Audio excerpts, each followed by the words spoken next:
Hey everybody, welcome to the Misfit Farmers. Today we're going to take a tour of a neighbor farm. This is Steve and Sue Olson. They raise beef in Lyons, New York. They also have past experience with USDA and school lunch program. We're going to take a tour, so let's get started. Yeah, Maggie wants to be. Oh, Maggie.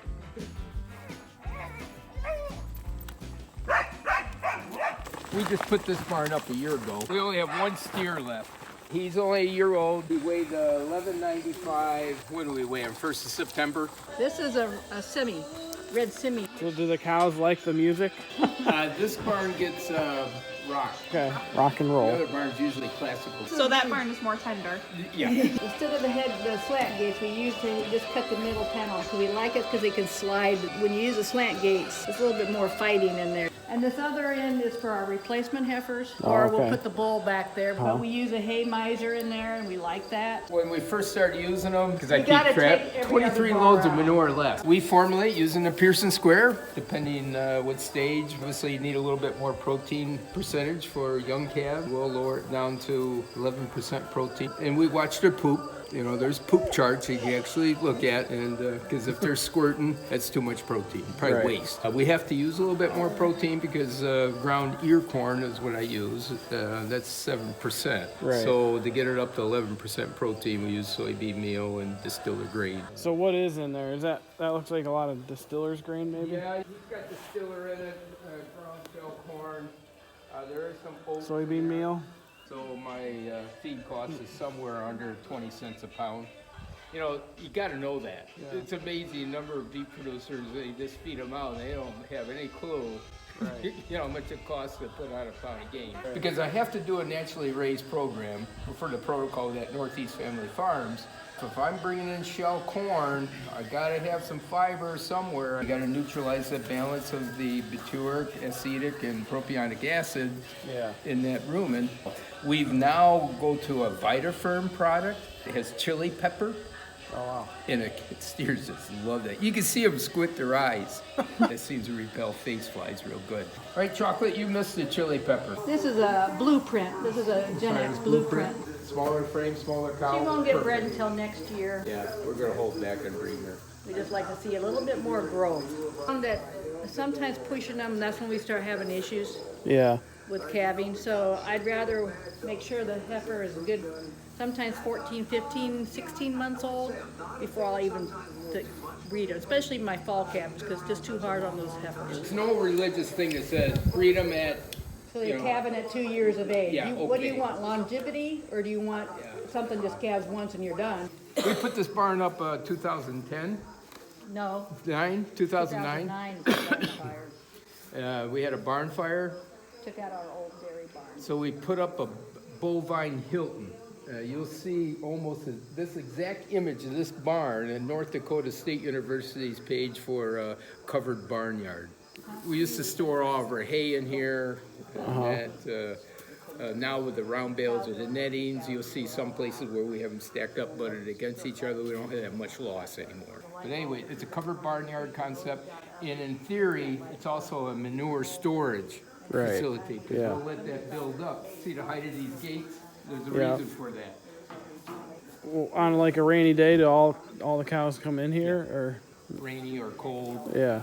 The secret in New York winters, you got to get them out of the wind.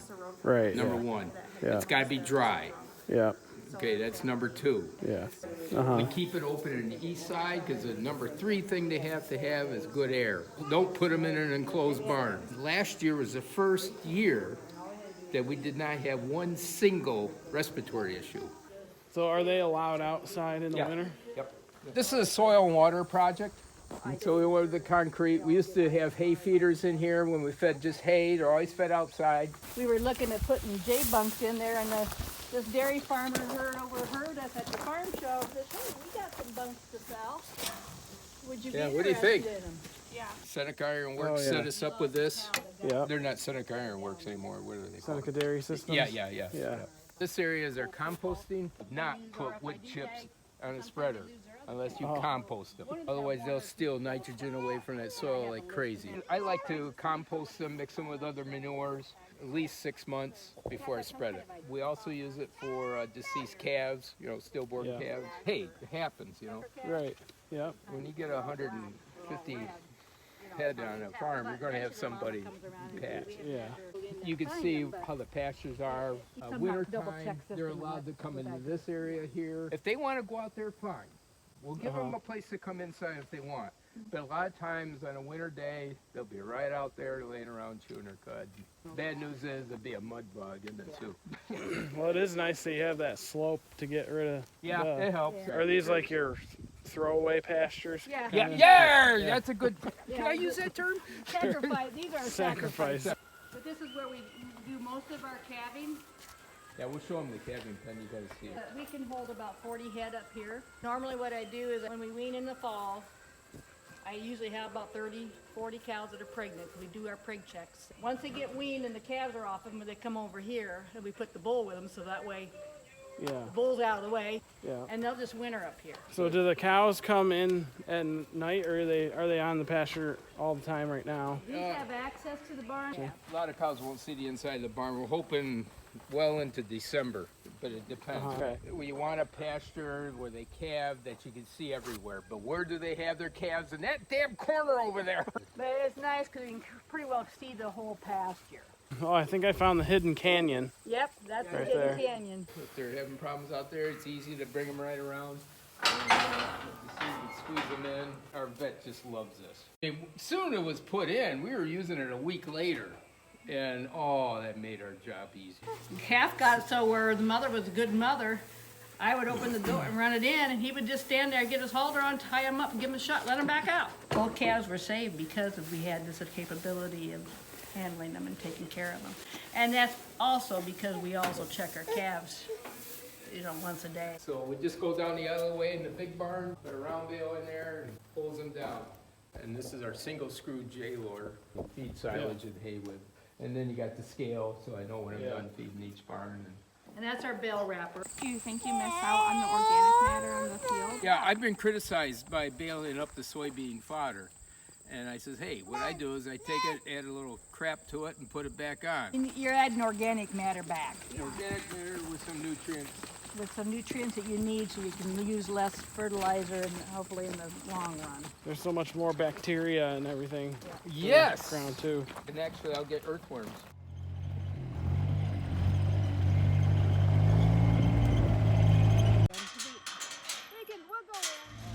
Yeah, we're going to go and visit. That's where the iconic bull is. Oh, okay.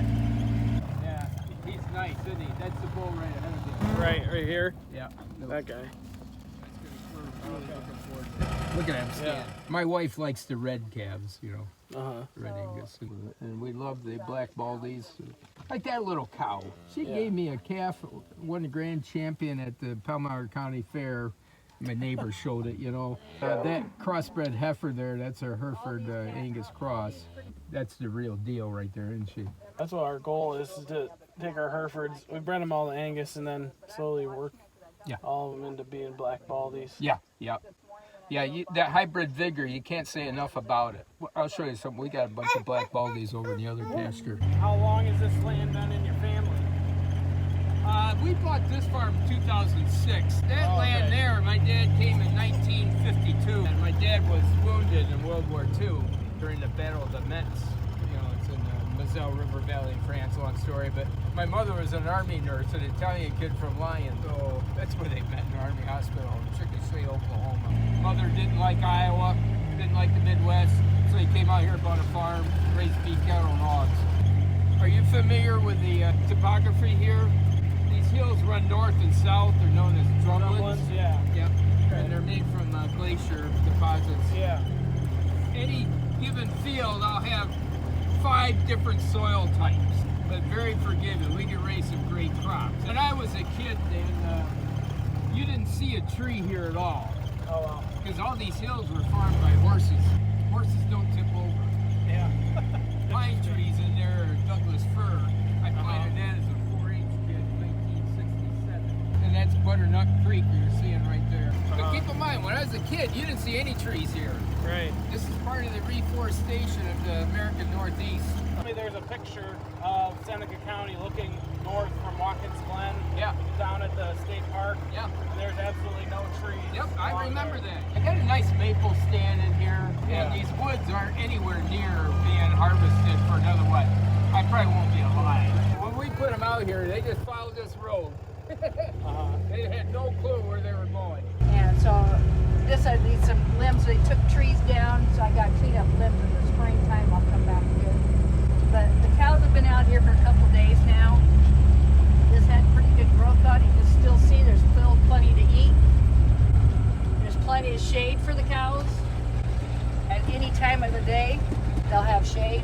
Yeah. Plus, they like to go in there and eat the trees and shrubs. Imagine being a cow and say, where the hell are they driving us to? Yeah. And then they saw heaven. Now that calf right there, that bull calf, that's probably an iconic. Okay. So these are my older calves. Some of these, 26 of them will be weaned here October 22nd. That guy looks really nice. That's Lily here. That's her boy, and her bull kid. Wouldn't you like to be a cow, live back here? Yeah. Very nice. Yeah, that's quite a sight right there. Yeah. Oh goodness, a group of them going down, they're going to get water. Okay. Good, they know. That's Betty. She's our old show cow. She's got twins on her. Did you build your herd organically with your own breeding stock, or did you buy in a bunch? The same story as you. I bought an Angus herd, small herd, 15 cows, black Yeah. Angus. And I bought a few at Finger Lakes back in 2007, and that's it. So everything here we bred. We AI'd religiously up until we got 35, 40 head. My business plan when we first started, we bring semen on the farm and walk off beef. We maintain a closed herd. People say, hey, can we borrow that bull? I said, hey, if this bull leaves the farm, it's not coming back. You just got to. Right. With the respiratory diseases going on around now. But so see, this is where they'll go in the shade.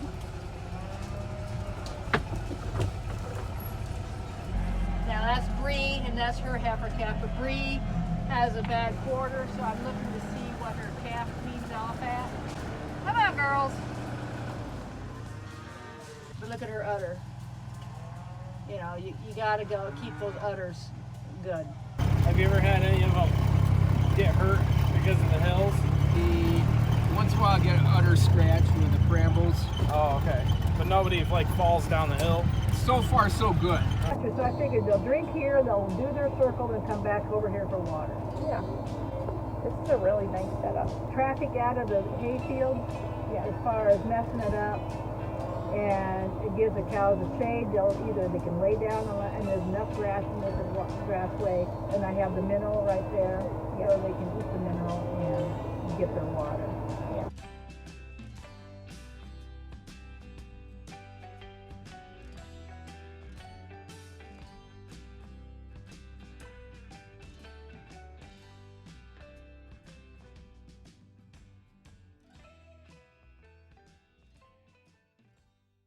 Hey, Prince Charming, I'm looking at you.